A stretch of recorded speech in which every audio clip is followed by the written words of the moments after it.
నమస్తే.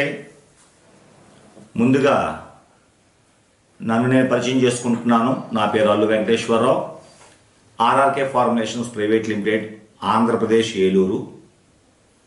ముందుగా నేను చేసిన వీడియో ఈ యొక్క శీతాకాలంలో తీసుకోవాల్సినటువంటి జాగ్రత్త చర్యలు ఏంటి అనేటువంటి వీడియో చేయడం జరిగింది. ముందు వీడియోలో ఆ వీడియోలో మనం దేని మీద ముఖ్యంగా ప్రధానంగా దేని మీద ఫోకస్ చేశాము అంటే టెంపరేచర్ ఫ్లక్చువేషన్స్ మీద మనం ఎక్కువగా ఫోకస్ చేయడం జరిగింది.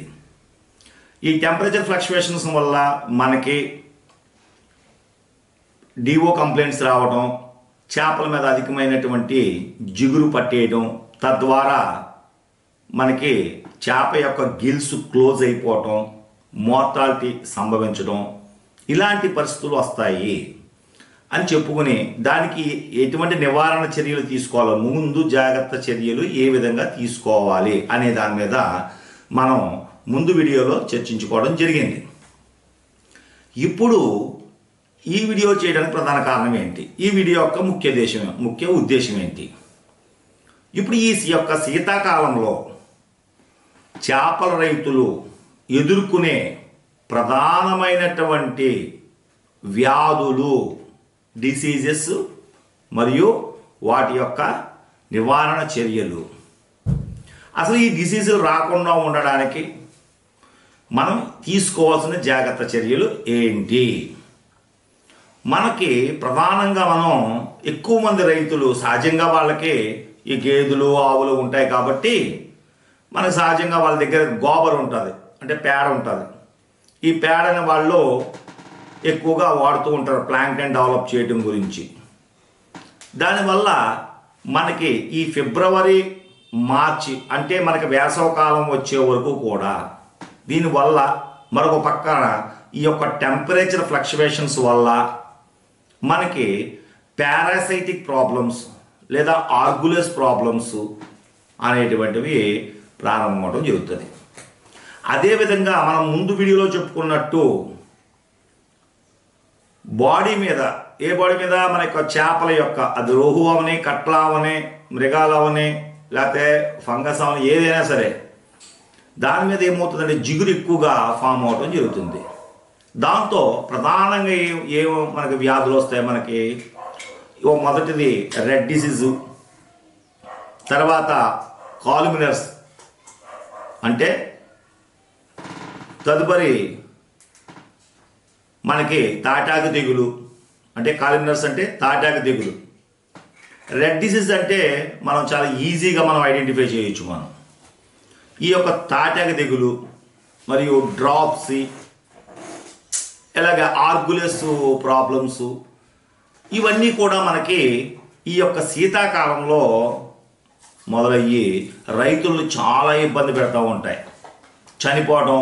దాంతో రకరకాల శానిటైజర్లు కొట్టడం, కొన్ని వేలు ఖర్చు పెట్టి యాంటీబయాటిక్స్ యూజ్ చేయటం, లక్షలు ఖర్చు పెట్టి యాంటీబయాటిక్స్ యూజ్ చేయటం, ఇవన్నీ కూడా జరుగుతూ ఉంటాయి. ఇవేమీ అవసరం లేకుండా మనకి ఆల్రెడీ ఫిబ్రవరి వచ్చేసింది. ఇప్పుడు ఈ ఫిబ్రవరి నెలలో ఇది ఒక 25 రోజులు, మార్చి నెల కాస్త ఏప్రిల్ ఫస్ట్ వీక్ వరకు కూడా 15 రోజులకు ఒకసారి ఆర్ఆర్కే ఫార్ములేషన్స్ వారి బ్యాక్టోకిల్ ఎకరానికి అర లీటర్ చొప్పున నీళ్ళల్లో కలిపి మీరు అప్లై చేయండి డే టైము. అదే రోజు సాయంత్రం ఆర్ఆర్కే జియోలైట్ గ్రాన్యూల్స్ రాత్రి 7 గంటలకి ఎకరానికి 10 కేజీల కాడికి అప్లై చేయండి. అదే అప్లై చేసిన ఒక గంట తర్వాత ఆర్ఆర్కే వారి డిఆక్సీ ఎకరానికి 1 కేజీ చొప్పున అప్లై చేయండి. ఈ పని ఒక్క రోజు పనేనండి. 3 ప్రోడక్టులు. ఈ 3 ప్రోడక్టులని మీరు ఒకే రోజున మీరు అప్లై చేసినట్లయితే మీరు ఈ వ్యాధుల నుండి గురి కాకుండా ముందు, అంటే ప్రథమ చికిత్సతో సమానం. ఈ జాగ్రత్త చర్యలు 15 రోజులకు ఒకసారి తప్పనిసరిగా మేత వేసినా వేయకపోయినా ఇది మాత్రం కంపల్సరిగా 15 రోజులకు డైరీలో రాసుకుని కరెక్ట్గా మనం ఆర్ఆర్కే బ్యాక్టోకి వెళ్ళి కొట్టాలి, ఆర్ఆర్కే జీలెట్ గ్రాన్యూల్స్ కొట్టాలి, ఆర్ఆర్కే వారి యొక్క డిఆక్సీ కొట్టాలి ఎకరానికి 1 kg అని ఒక ఫిక్స్ అయిపోండి.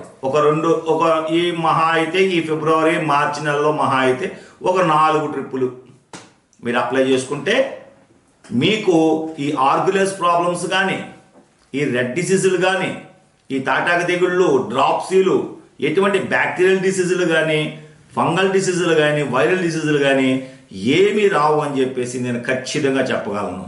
ఈ వీడియో మీకు నచ్చినట్లయితే లైక్ చేయండి, మన తోటి రైతులకి షేర్ చేయండి, సబ్స్క్రైబ్ చేయండి. మళ్ళీ మిగతా విషయాలు తదుపరి వీడియోలో మనం చర్చించుకుందాము. నమస్కారం.